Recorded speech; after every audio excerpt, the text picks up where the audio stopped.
give you a quick peek at this finished mane on the Friesian horse sculpture I've been working on. Really love how it looks like the wind's just ripping right through. It just adds so much life and movement to the sculpture. And what's interesting is, before I started the mane, I was really unhappy with the backline of the horse.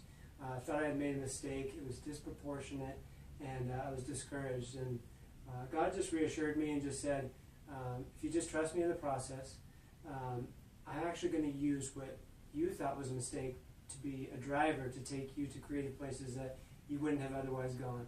And that's exactly what he did, and I'm really happy I trusted him, really happy with the finished product here of the mane.